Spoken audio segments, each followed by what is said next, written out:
Bible machine సందేశాలు ప్రభువైన యేసునందు మీకు కృపా సమాధానములు కలుగును గాక. ఫాదర్ దేవదాసు అయ్యగారికి దేవుడు బయలుపరిచిన బైబిల్ మిషన్ సందేశాలు రెవరెండ్ డాక్టర్ యేసురత్నం గారి ద్వారా మీకు అందించబడుచున్నవి. మీలో ఎవరికైనా శ్రమ సంభవించినా మాతో పాటు ప్రార్థనలు చేయండి. ఎవరికైనా సంతోషం కలిగినా మాతో పాటు కీర్తనలు పాడండి. రెవరెండ్ డాక్టర్ యేసురత్నం గారు ప్రతి సోమవారం స్వస్థత ప్రార్థనలు చేయటం ద్వారా వేలాది మంది భక్తులు స్వస్థత పొంది ప్రతి సోమవారం స్వస్థత సాక్ష్యములు చెప్పుచూ దేవునిని మహిమపరచుచున్నారు.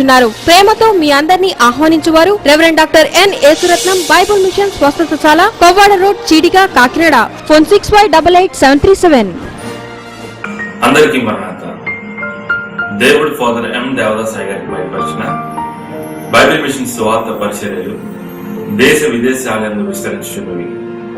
రెవరెండ్ డాక్టర్ ఎన్ యేసురత్నం గారి ద్వారా ప్రతి సోమవారం బేతస్తా సోషాలందు అనేక స్వస్థ ప్రార్థనలు జరిగిపడుచున్నవి. అందు స్వస్థత నొందిన వారు అనేకులు సాక్ష్యములు చెప్పి దేవుణ్ణి మహిమపరుచున్నారు.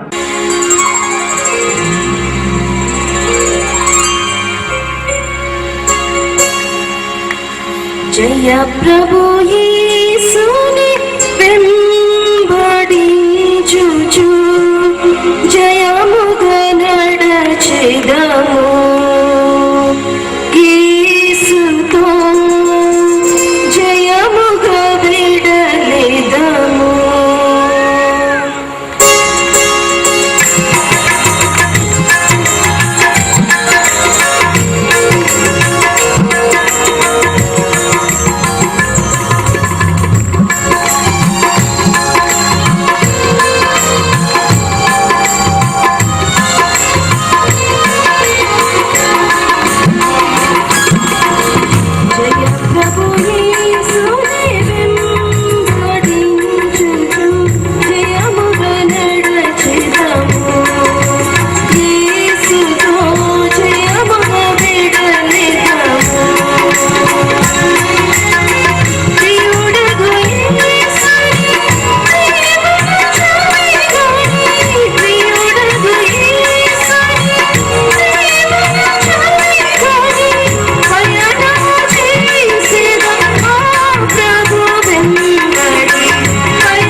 అందరికీ మన్నాత. ఈ సమయమందు మన ఆత్మీయ తల్లి డాక్టర్ ప్రమీల సెల్వరాజమ్మ గారి యొక్క వాక్య సందేశాన్ని మనం విందాం.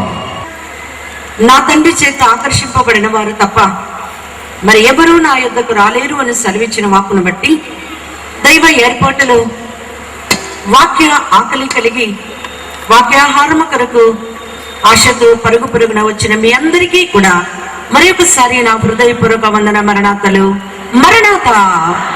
కొద్ది సమయము దేవుని వాక్యమును ధ్యానించక ముందు చిన్న ప్రార్థన చేసుకున్నాము. తలలు వంచి కళ్ళు మూసుకుని ప్రభు వైపు మాత్రమే చూద్దాం. యేసుని తలపై నాకు ఎంతో హాయి. ప్రభు యేసుని తలపై నాకు ఎంతో హాయి. యేసు నిన్ను తలంచుకొని హృదయమాన నామోదోరిను.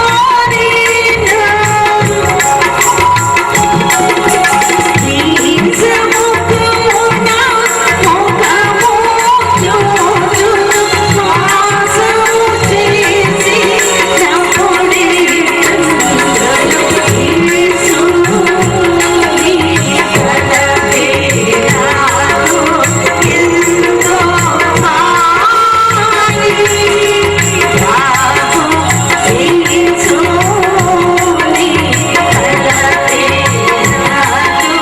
నమ్ముడిను.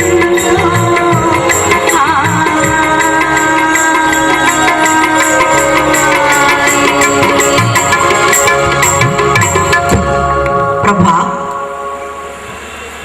ఈ పాపలోకంలో శాపమున్న లోకంలో మేమున్నప్పుడు నిన్ను తలంచుకున్న వారమైతే ఎంత హాయి మాకు నీవు అనుగ్రహించావో నాయనా. అయితే నీ దగ్గరకు వచ్చి నీ సముఖంలో నిన్ను చూస్తూ ఉన్నప్పుడు ఎంత హాయి ఉంటుందో అని వధువు సంఘమునకు అనుభవించి తెలియజేసిన హాయిని బట్టి వందనములు తెలియజేస్తూ ఉన్నాము. దేవా, మేమందరము కూడా తండ్రి ఈ లోకంలో ఉండగానే పరలోకము యొక్క ఆనందాన్ని అనుభవించాలనేది మా ఆత్మీయ తండ్రి గారి యొక్క ఆశయున్నది గనక భూలోకంలో ఉంటూ మోక్షలోక ఆనందాన్ని సంపాదించుకోవడమే వధువు సంఘము యొక్క ప్రత్యేకత ఉన్నది.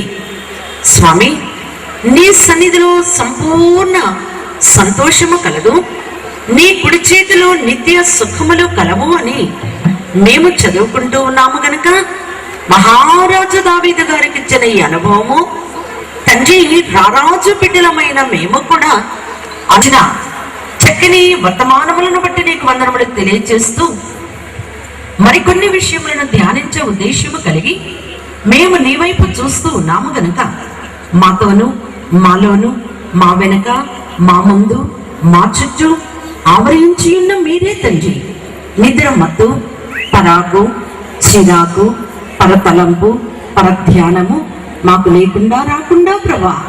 దేవాదేవా, వచ్చిన మేము నీ వాక్కుతో మా మనస్సును మా ఆత్మను మా హృదయములను నింపుకున్న వారమై అసలైన ఆనందముతో వలలాడగల గొప్ప భాగ్యమును దయచేయమని కూడి వచ్చిన చిన్నలు పెద్దలు వృద్ధులు బలవంతులు బలహీనులు అలాగే నిన్ను నమ్మిన వారు నమ్మలేని వారు అందరూ నీ దగ్గరకు చెడు ప్రియుడు ప్రాణనాథుడైన యేసు నామమున వినయముతో వేడుకుంటున్నాము పరమ తండ్రి. ఆమేన్. ప్రభునందు ప్రియమైన దేవుని పిల్లలారా, పరిశుద్ధ గ్రంథముల నుండి పరిశుద్ధ వాక్యమును మనము ధ్యానించగలిగిన వారం అయితే పరమగీత గ్రంథము 7వ అధ్యాయము 9వ వచనమును పఠించుకుందాము. పరమగీత గ్రంథము 7వ అధ్యాయము 9వ వచనము. నీ నోరు శ్రేష్ఠ ద్రాక్షారసము వలె ఉన్నది, ఆ శ్రేష్ఠ ద్రాక్షారసము నా ప్రియునికి మధుర పానీయము, అది నిద్రితుల అదనములను ఆడచేయును. ప్రియులరా, ఈ దినమందు ఈ పరమగీత గ్రంథం యొక్క సంగతులను మనము ధ్యానించక ముందు పరమగీత గ్రంథము యొక్క ప్రత్యేకత బహుశా కొన్ని వసరములుగా మనము వింటూ ఉన్నాము, తలపోసుకుంటూ ఉన్నాము. మరిన్ని సంగతులను ఈ పునరుత్థాన ఆనంద కాలంలో అనుభవిస్తూ ఉన్నటువంటి ఈ ప్రత్యేకతను బట్టి వాక్యమును ధ్యానించడం ద్వారా మరి ఒకసారి మనము హృదయానందము కలిగి దేవదేవుని వందించ బద్ధులమై ఉన్నాము గనక ఈ పరమగీత గ్రంథము చాలా మంది చదవరు అన్న సంగతి ఎంతవరకు నిజమో అని మన జ్ఞానానికి మనము పరీక్ష పెట్టి చూచినట్లయితే ఇది 100% నిజమని నేను మాత్రము చెప్పగలను. కారణం ఏంటి అంటే ఇందులో ఉన్న సంగతులన్నీ కూడా లోకానుసారముగా ఉన్నట్టు కనబడుతూ ఉంటాయి. కానీ ఇది పరమగీతము అనగానే పరలోకపు పాట. ఎవరు పాడుతూ ఉన్నారు? వరుడు వధువు కలసి. కాబట్టి పరలోకపు పాట యొక్క మాధుర్యము అర్థము కాక మనము కూడా చాలా పాటలను లోకములో భూలోకములో వింటూ ఉన్నాము. కానీ మరి పాటల పిచ్చి వారు ఉంటారు చాలా మంది. భక్తి పిచ్చి ఎలాగో పాటల పిచ్చి కూడా ఉంటుంది. ఏదైనా ఒక క్రొత్త పాట నేర్చుకోవాలి అనుకున్నప్పుడు అది మనకు అనుకూలమైన రాగములో మనము వినేవారు పాడుతూ ఉంటే నేర్చుకుని పాడితే అదొక సంతోషం. వారు మనకు అర్థము కాని రాగములో లేక వారికి వచ్చిన రాగములో వారు పాడితే ప్రయత్నం చేసి చేసి కడకు విసుకొచ్చి ఈ పాట ఏమీ బాగలేదు అంటాం, వదిలేస్తాం, నేర్చుకోం. అలాగున ఈ పరలోకపు పాటలో ఉన్న మాధుర్యము కూడా అర్థము కాని భూలోక క్రైస్తవ సంఘము చాలా మంది ఈ గ్రంథాన్ని 66 పుస్తకములలో ఉండకూడదు అని కూడా వాదించిన వారు ఉన్నారు అని మనము చరిత్రలో వింటూ ఉన్నాము. కనుక ఒకవేళ భూలోక సంభాషణలు, భూలోక మరి సందర్భములో లేక వాక్కులు, మాటలు మనకు వినబడుతూ ఉన్నా దీనికి పెట్టబడిన పేరును బట్టి ఈ పరమగీతము పరమగీతమే లేక పరలోకపు పాట ఉన్నది అని మనము గ్రహించవలసిన వారమై ఉన్నాం. అలాగే సార్వత్రిక క్రైస్తవ సంఘము భయపడి ప్రక్కన పెట్టే మరి ఒక గ్రంథము యోబు గ్రంథము. యోబు గ్రంథములో ఉన్న శ్రమలను బట్టి ఈ గ్రంథాన్ని కూడా చదవరు అని చాలా మంది విషయంలో మనం వింటూ ఉన్నాం. మరి ఒక గ్రంథము చూస్తే ప్రసంగి గ్రంథము. ప్రసంగి గ్రంథంలో అంతా వ్యర్థము వ్యర్థము అని ఉన్నది గనక వ్యర్థము అన్న దాన్ని చదవడం కూడా వ్యర్థము అనుకుంటూ దీనిని కూడా మరి చదవడం మానివేస్తారని చాలా మంది నోట వింటూ ఉన్నాము. కడకొస్తే మరి ప్రకటన గ్రంథములో ఒక్క సున్నా అయినా పొల్లైనా తీసివేసినా కలిపినా మరి తెగుళ్ళు వస్తాయని వ్రాయబడిన మాటను బట్టి ఉన్న తెగులు చాలక మరి ఒక తెగులు ఎందుకు అన్నట్టు ఈ యొక్క ప్రకటన గ్రంథము కూడా చదవడం మానేస్తారు అని వింటూ ఉన్నాము. ఏది ఏమైనా దూర ప్రాంతంలో ఉన్న బిడ్డ ఉత్తరము రాస్తే అమ్మకు నాన్నకు మరి సంబోధన నుండి సంతకము వరకు ఎలా చదువుతామో ఒక్క మాట పోనివ్వకుండా దేవదేవుడు తాను స్వయముగా చెప్పవలసిన మాటలన్నీ ఈ 66 పుస్తకములలో మనకు వ్రాసి ఇచ్చిన వారై ఉన్నారు గనక ఈ 66 పుస్తకములలో సంగతేంటో మనకు అర్థం అవ్వాలంటే ఆది కాండము నుండి ప్రకటన గ్రంథం వరకు మనము చాలా జాగ్రత్త కలిగి పరిశుద్ధాత్మని యొక్క సహాయము చేత మన మనోనేత్రములు విప్పబడి చదవవలసిన వారమై ఉన్నాము. అందుకే 119వ కీర్తనలో ఒక మాట ఉన్నది. ఏమని అంటే, దేవా నీ ధర్మశాస్త్రమునందు ఆశ్చర్యమైన సంగతులను చూచినట్లు మా కన్నులు తెరువుము అని వ్రాసిన వారై ఉన్నారు. కళ్ళు తెరవకుండా గ్రంథము చదవలేము. కానీ ఈ మనోనేత్రములు అనగా హృదయ నేత్రములు, ఆత్మ నేత్రములు విప్పబడితే తప్ప ఆ వాక్యములో ఉన్న క్రొత్తదనమేదో మనము గ్రహించలేము. గనక ఈ దినమంతా ఈ పరమగీతములో ఉన్న ఈ సంగతులు ఏమై ఉన్నవి అన్న సంగతి కొద్దిగా మనకు ఇవ్వబడిన సమయంలో మనము ధ్యానము చేసుకుందాం. ఒక చిన్న కీర్తన పాడుకుందాం. ఇశ్రాయేలీ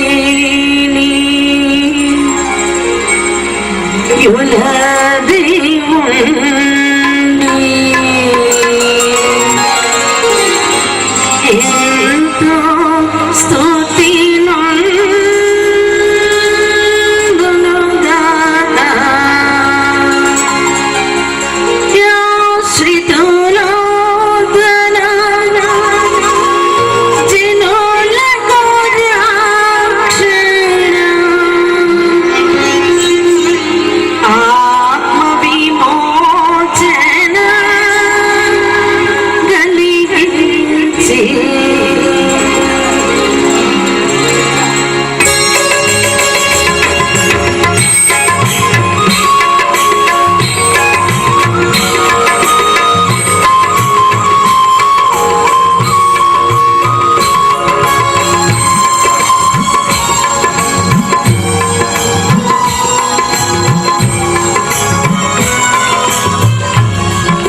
సంతోషం అండి.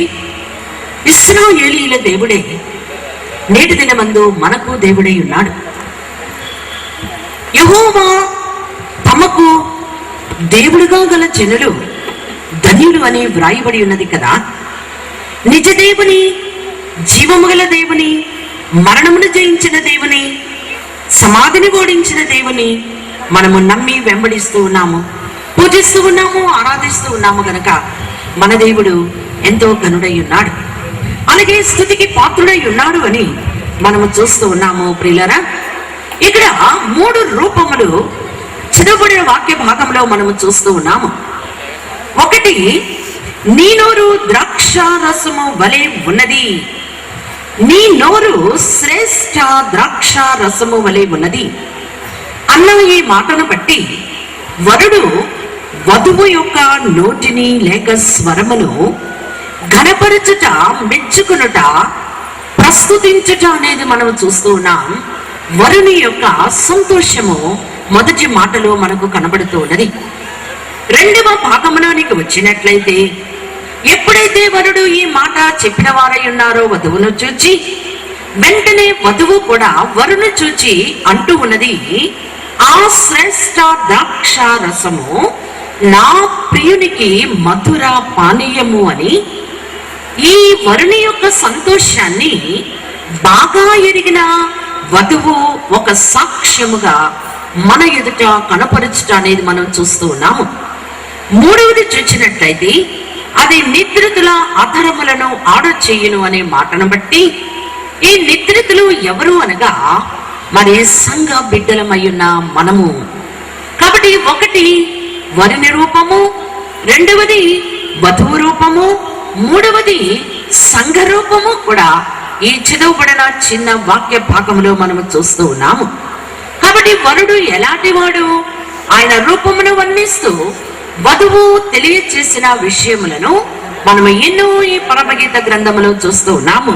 ధవల వన్నుడు రత్న వన్నుండు నా ప్రియుడు, ధవల వన్నుడు రత్న వన్నుండు నా ప్రియుడు, అవని 10,000 అతి శ్రేష్ఠుడాగండు, ధవల వన్నుడు రత్న వన్నుండు నా ప్రియుడు, ధవల వన్నుడు రత్న వన్నుండు నా ప్రియుడు, ధవల వన్నుడు రత్న వన్నుండు నా ప్రియుడు, అవని 10,000 అతి శ్రేష్ఠుడాగండు, ఎవరు ఆయనకి సమరూప పురుషులు.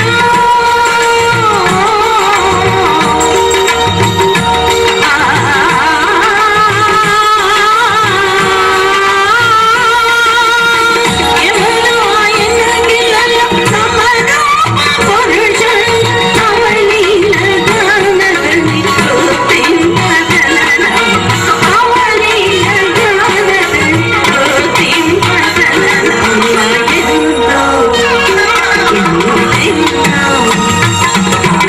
ఎంతో సుందరుడమ్మ, ఎంతో మురిసిపోయాను, ఎంతో సుందరుడమ్మ తాను.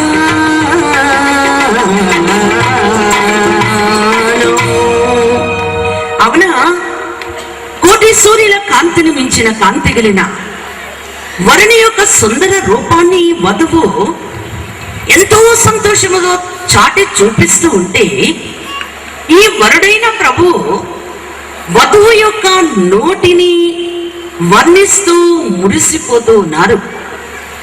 ఈ పరమగీత గ్రంథంలో ఉన్న మరి ఒక మాట, నీ ముఖము నాకు కనబడనిమ్ము, నీ స్వరము నాకు వినబడనిమ్ము. చెప్పొచ్చు మీరు కూడా అడిగినప్పుడు. కాబట్టి నీ ముఖము నాకు కనబడనిమ్ము. మన ముఖము ఎప్పుడు దేవదేవునికి మనము కనపరుచుకుంటూ ఉంటాము అంటే, ఒకటి ప్రాతకాల సన్నిధి కూటములో లేక ధ్యాన సన్నిధిలో, రెండవది ఆదివార ఆరాధనలో, అలాగే మూడవది ఉపవాస కూడికలో, నాలుగవది ఈలాంటి సభలలో. కాబట్టి మన ముఖము ఆయనకు చూపిస్తూ ఉన్నాము. మన ముఖము ఎంతో మనోహరముగా ఉంటూ నిజమే. కానీ మన నోరెలా ఉంది? ఏమండి, నీ స్వరము వినబడనిమ్ము అని ఆయన కోరుతూ ఉన్నాడు కదా. ఆలయమునకు వచ్చి ఏదో మోగవారం వలె మౌనముగా వెళ్ళిపోతేనట మరి స్తుతికి పాత్రుడైన మన వరునికి సంతోషముగా ఉండదట. మనం ఏం చేయాలి? నోరు విప్పి స్తుతించాలి, నోరు విప్పి దేవునిని కీర్తించాలి. అది ఆయనకు చాలా సంతోషమైనది. బహుగా ప్రార్థన చేయుడి అనే పాటలో మనం చూస్తున్నాం. సంతోషమందరారే మన దేవుని సంస్తుతి చేయరారే. సంతోష బలముచే సర్వ కష్టములను అంతరింపచేదుము, మన దేవునిని సంతోషపరచెదము. ఎలా సంతోష పెట్టగలవు? నిన్ను సంతోషపెట్టి నీ వరుని యొక్క